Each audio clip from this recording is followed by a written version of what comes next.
Alors me revoici, hein, excusez-moi pour cette interruption, mais qui l'eût cru, le téléphone avec lequel je filme actuellement était en surchauffe à cause du soleil. J'ai eu un message d'avertissement que la température était trop élevée et qu'il fallait que je fasse refroidir le téléphone. Donc vous voyez, je me suis mis à l'ombre, là, derrière un petit bosquet, à côté de Frédéric Fourmy. Ceci dit, on voit encore mieux son installation et sa manière de pêcher. C'est quand même incroyable, réussir à avoir un téléphone en surchauffe en Bretagne, ça c'est quand même unique. Hein.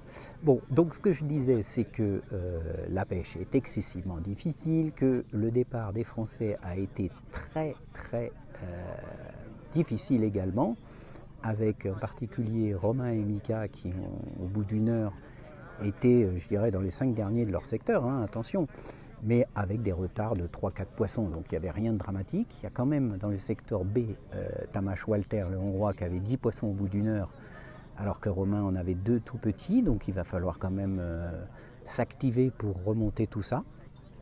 Après, il y a la taille des brèmes évidemment qui peut jouer, parce que j'ai vu des poissons sortir entre 80 et 300 grammes, donc évidemment ça fait des grosses différences à la fin. Comme je le disais, de toute façon, ça s'annonce très serré au niveau des scores, avec des scores qui seront sans aucun doute en dessous des 10 000, à moins que d'un seul coup les poissons commencent à rentrer. C'est arrivé tout à l'heure pour Frédéric. Hein. Il a fait une très belle série de 4 ou 5 poissons à la suite, mais même si on l'a vu en prendre un tout à l'heure, vous voyez que le rythme des prises est quand même loin d'être celui des entraînements.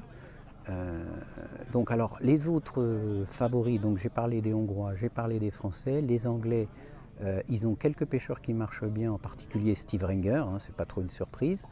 D'ailleurs la surprise c'était que Phil Ringer lui-même est remplaçant. En revanche, Likeri avait du mal, il a fait un petit cendre et un petit poisson. Dans le secteur A également, le pêcheur anglais était plutôt à la peine. Donc ils sont un peu dans la même situation que les Français. Il va falloir qu'ils remontent plutôt leur retard plutôt que de gérer leur avance.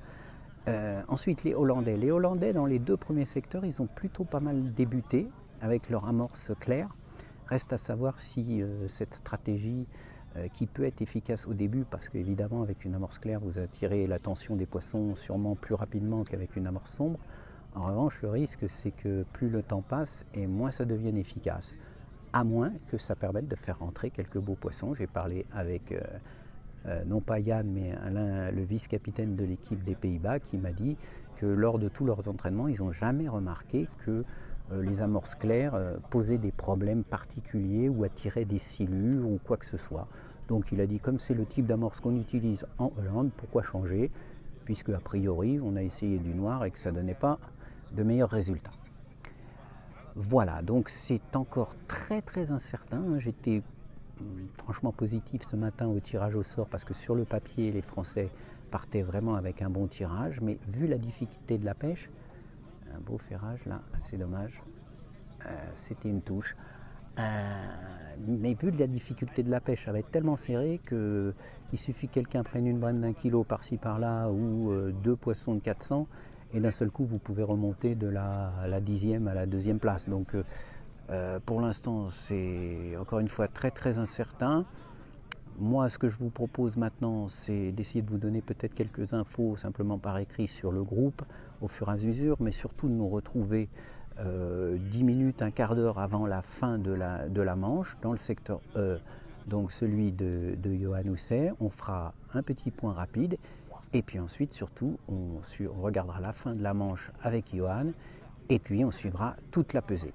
Voilà, merci à vous et puis je vais essayer de faire refroidir ce pauvre téléphone qui subit les foudres du soleil breton. Merci.